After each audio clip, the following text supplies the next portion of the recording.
I created Nigeria's best wonder kid with 20 dribbling, first touch, technique, and flair. Over a decade later, and losing some of those 20s, Amos has finally made it to the Premier League with Newcastle United. It's actually a great team with defensive wonder kids grown up, a former teammate from Nice named Watiao, but the star was Bulgaria's Mihailov. Despite a couple pretty good years, he hasn't lived up to his promise yet. Oh, and there's also Declan Rice. Still led by Eddie Howe, can our favorite Nigerian achieve Premier League glory in his first season? His debut came versus Jamie Vardy's Watford. It's just Jamie Vardy. It was a game to remember for Mihailov as he scored a brace. Amos had a nice dribble in the game that led to a pre-assist, but maybe Watford are just bad since they gifted this. Not a memorable debut for the Nigerian, as he was subbed off in the 75th minute by Sheldarup. Team-wise though, a solid start. Thankfully, Amos didn't have to wait long to score. He got the opener versus Brighton on his second match, which ended up being another simple victory for the Magpies. They were having a good start to the campaign, a win over Derby and Southampton, although a draw versus Everton was only saved by the Bulgarian beast. In all of these fixtures, Amos wasn't great, and that continued versus Tottenham. However, it didn't matter, as Mihailov was enjoying life. Despite Spurs equalizing in the 38th minute, Fresneda found Fabio Fachin moments later to take the lead back. The Italian is out of this world for his age, and the strike was enough. On Amos' Champions League debut with Newcastle, he actually had an okay game, but the only highlight was a shot from a tough angle. They were 1-0 up thanks to a penalty, but they couldn't hold on with the 35-year-old Vinicius Jr. equalizing. The man is still kicking despite being held together by tape. This competition wouldn't be the highlight in Amos' first season, and neither would the Carabao Cup. Due to his slow start and I presume fitness issues because, of course, he was not selected for the team in the following matches. A 3-0 win versus Leeds and an elimination in the Carabao Cup by Bournemouth. This is even a trophy that Spurs had won, but not Newcastle. Watching those games from the bench proved to be beneficial for him by the time he got back into the starting 11. Brentford on matchday 8 saw a goal and an assist from the Nigerian for a 4-0 triumph. The game is ramped up again, with Manchester City and Liverpool next. Newcastle were on top of the table, and with the citizens up first, both sides exchanged goals within half an hour. Amos hasn't shined in the biggest moments yet, but after intercepting the ball, he immediately found Mihailov, who took the offside? Even in 2035, Haaland is inevitable, getting the winner prior to halftime.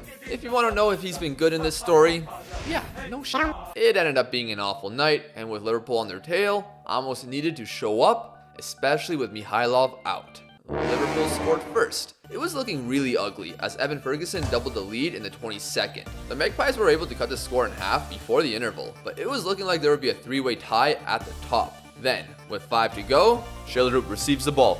He finds Amos. Amos!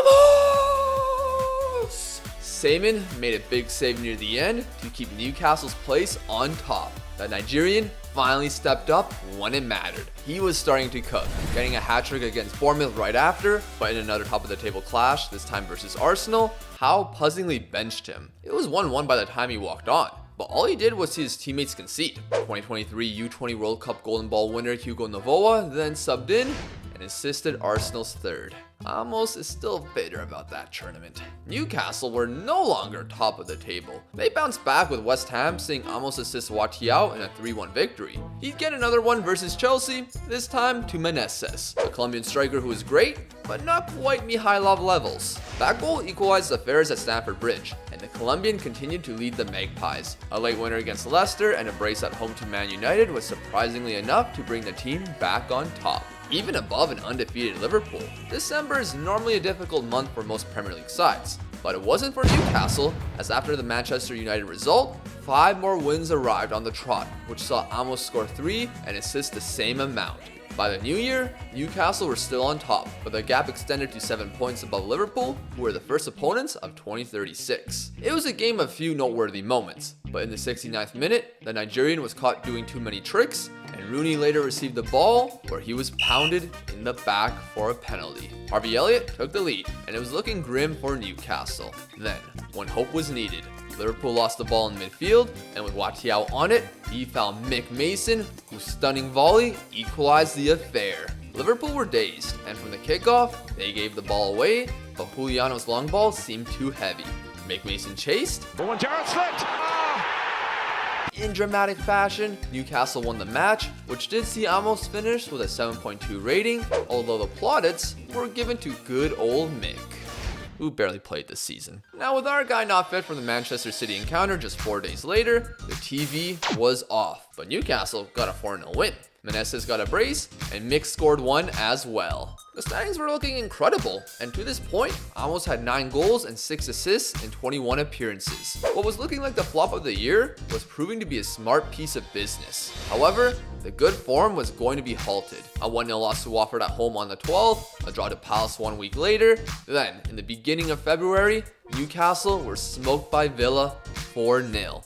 Wins were there, but the large lead in the table began to shrink, and that was emphasized by a 1-0 loss to Manchester United. That 7-point gap over Spurs was going to be gone if they defeated Southampton.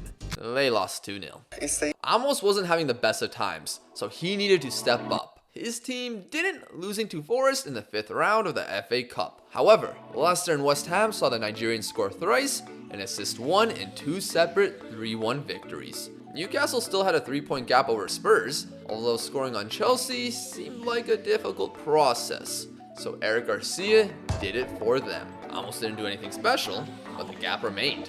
Then they dropped a disaster class versus Bournemouth, meaning Spurs had another chance to equal the points tally. Once again though, they couldn't do it with a loss to Chelsea. Unfortunately for Amos, this is where his season ends.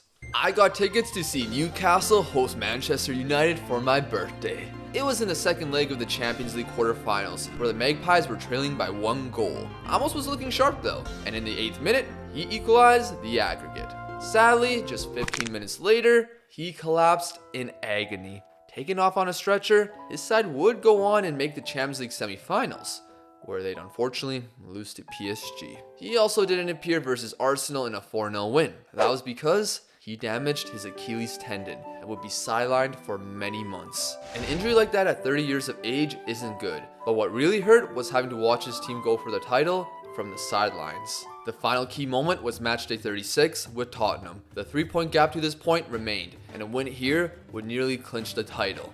No Amos? No problem. A bit after half an hour, Newcastle struck first, with the Italian playmaker scoring with a lovely strike. That had Spurs down, and following the interval, it wouldn't take long for the Bulgarian wonder Mihailov to double the lead. Spurs got dominated, and I guess you can say it's the history of the Tottenham. Newcastle would clinch the title on the penultimate day versus Everton. 3 second-half strikes took away a 45th minute scare, and as Amos ran onto the pitch on his crutches like Harry Kane, he won his first prize in England.